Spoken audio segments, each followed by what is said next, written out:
Halo teman-teman, kembali lagi bersama saya Anthony. Kali ini kita akan review motor yang saya pakai. Mungkin kalau dulu dipakai untuk harian, untuk kerja juga, cuma akhir-akhir ini saya pakai untuk touring, yaitu Yamaha Vision R. Nah, ini kebetulan unit tahun 2017 yang saya beli second di salah satu dealer di Jakarta, yang saat ini sudah menempuh kurang lebih, odometernya kurang lebih 117.000 something, yang buat saya pribadi ini motor sangat nyaman, dan durability-nya juga lumayan oke, bagus untuk apalagi ya kalau misalnya teman-teman pengen jalan untuk dipakai harian, untuk kerja ataupun untuk untuk touring gitu, jarak dekat, jarak jauh, ini motor sangat worth it. Apalagi dia di kelasnya ini merupakan motor ya kalau saya bisa bilang ini di tengah-tengah lah, itu di antara GSX-S ataupun Honda CB 150 R seperti itu. Oke, kita mulai aja dari depan. Depannya seperti ini, headlampnya kalau kita lihat ini tanpa ada visor dan lampu tembaknya ya polosnya seperti ini saja. Dia tidak agresif, namun ya kalau saya bilang sih ini desain itu selera ya, tapi kalau buat saya pribadi ya ini cukupan lah. Meskipun ya nggak agresif banget, tapi ya cukup oke lah kalau saya bilang. Nah, lampunya juga sudah LED untuk headlampnya, dengan 3 cluster. Kita lihat di atas sini ada 2, ini adalah lampu jauh, lampu dekat, dan di bawahnya adalah lampu jauh. Lampu jauhnya ini cukup terang, fokus di tengah saja. Namun ya ini karena umur motor ini sudah 5 tahun, lebih dari 5 tahun, kurang lebih ya 2017 ke 2025, 8 tahun. Jadi lampunya ini sebenarnya sudah nggak ada terang-terangnya sama sekali, kecuali lampu jauhnya yang fokus di tengah saja seperti itu. Ya, kalau kita ke bawah sedikit atau kita ke samping ini ya suspensinya ini adalah teleskopik, 33 mili besarnya. Apakah empuk ya? Nah ini agak lumayan empuk, namun ini karena saya sudah tambah peninggi, jadi peninggi sulingan 8 cm. Jadi ini kemarin saya baru ganti dengan oli shock di kanan kiri ini 300 mili, jadi agak sedikit stiff sih, karena memang saya ngincer tikungan yang lebih stabil seperti itu. Lalu kita kalau ke samping atau kita ke depan dulu deh, kita masih di depan. Kalau kita ke bawah, ini dia pelek depannya. Pelek depannya ini pakai ring 17 dengan lebar 2,15 inci, dan kalau saya saat ini memakai ban 110/70 dari Pirelli. Kalau untuk ukuran ban depan aslinya adalah 90/80. Ini dimana kalau saya bilang sih ini kalau pakai ban bawahnya agak kecil ya. Dan kalau misalnya ketemu jalan yang tengahnya lubangnya seperti ini sangat gak enak gitu. Kadang beberapa kali sempat hampir jatuh gara-gara lubang seperti itu. Lalu kalau kita geser ke sebelah kiri, ini dia remnya. Ini juga cakramnya saya ganti. Kalau bawaannya ini piringan cakram depan bawaannya ini ukuran 280 mili, diapit dengan kaliper 2 piston. Ya kalau menurut saya ini pakem, enak, dan apa ya, bahkan kadang-kadang hampir beberapa kali hampir glosor gitu, hampir kepleset karena rem ini gitu. Apalagi mas remnya juga mendukung, mas rem bawahnya juga sangat bagus. Jadi ketika kita bawa ingin stop and go gitu, rem depannya ini bekerja dengan baik.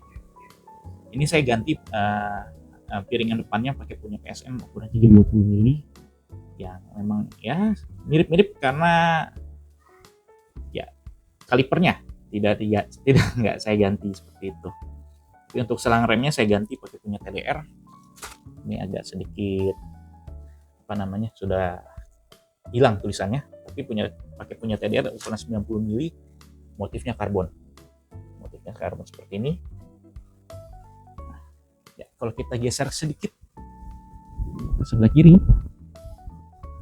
bodi sampingnya seperti ini, lebih kalau saya bilang lebih menunjukkan bahwa dia ini anak panah yang maju ke depan. Namun banyak daripada netizen kita yang akhirnya mengkritik karena ya desainnya bulat-bulat gitu loh. Tidak, kalau banyak netizen yang bilang ya ini bukan fiction lah, seperti itu. Sasisnya tetap pakai Delta Box sama seperti fiction yang standar atau generasi fiction yang sebelumnya. Namun hanya berbeda di kaki-kakinya tadi, pelek depan. Di mesinnya juga berbeda. Ini sekilas mungkin basic engine-nya juga mirip, tapi ini sudah memakai mesin yang berbeda, yaitu 155 cc, sudah memakai VVA yang ditenagai dengan transmisi 6 percepatan. Sebenarnya ini kalau kita lihat shift pedalnya nih, sebenarnya dia cuma depan aja, tidak ada depan belakang. Namun saya ganti karena demi kenyamanan aja sih, karena saya agak kurang suka nyongkel gitu ya, lebih enak nginjek ke belakang aja gitu, jadi kayak motor bebek lah, seperti itu. Kalau kita geser sedikit ke belakang, kali ini pelek belakangnya terlebar di kelasnya, sudah memakai lebar 4 inci dengan ukuran ring 17 juga. Namun saya ganti gear setnya. Untuk ukuran depannya ini 14, masih tetap seperti bawahnya, belakangnya 52. Jadi ini settingan dari gear set MT15 yang saya beli online di Ecer gitu ya. Jadi beli gear belakang dulu, terus gear depannya saya beli di toko sekalian pasang. Dan ini rantainya dari TK Racing Oring. Kalau kita lihat sebentar, nah ini dia ada lambang TK Racing ya di sebelah sini. TK Racing ukuran 428 HSBT kalau nggak salah ya. Saya agak lupa, intinya dia O-ring karena sudah ada karet di sini di antara sela-sela rantainya ini. Nah, ini dia. Oke, kita lanjut ke armnya. Sudah memakai arm dari aluminium. Ini banyak yang bilang ya ada beberapa sih case yang patah seperti. Namun saya sejauh ini sudah ratusan ribu kilo. Ini masih awet, masih kokoh juga, meskipun catnya sudah agak sedikit pudar karena memang dulu ya pemakaian lah kalau saya bilang. Bos armnya sudah saya ganti juga, terus shock belakang sudah saya ganti, bos konrodnya ini juga sudah saya ganti gitu. Jadi banyak bongkar pasangnya ini motor, dan ya ini menandakan kalau motor ini sudah perjalanan jauh seperti itu.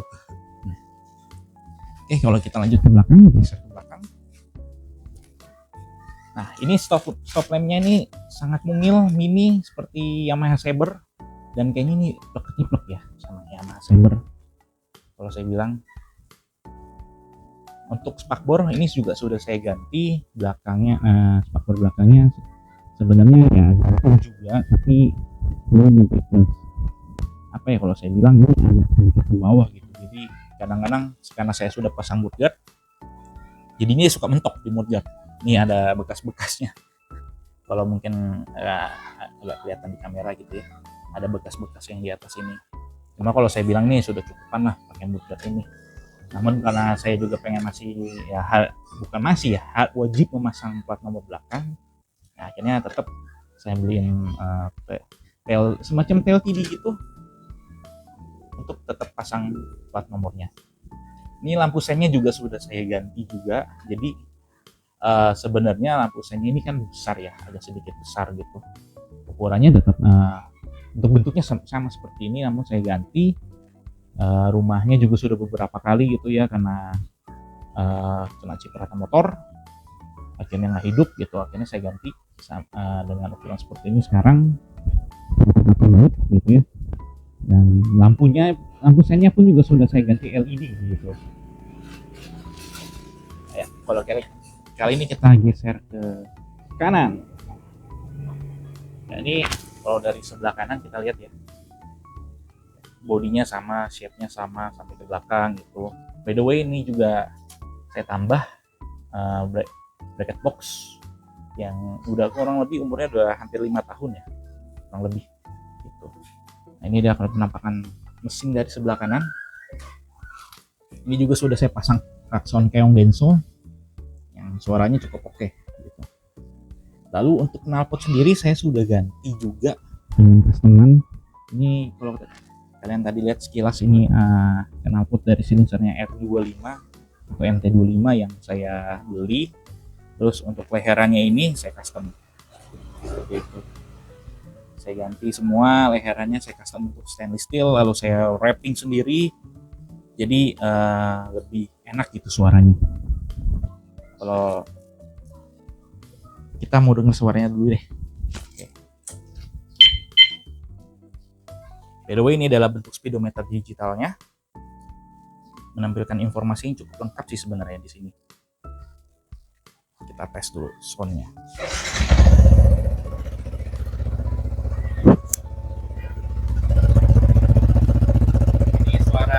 Suara standarnya ya, suara knalpot dari silencer R25 yang sudah di custom, jadi suaranya kalau ketika langsam seperti ini.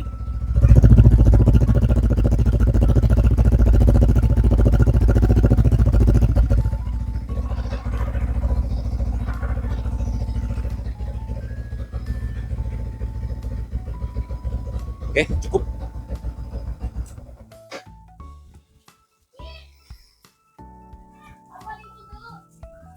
Ya, ini kalau kita lihat, kita geser sedikit ke bagian speedometer.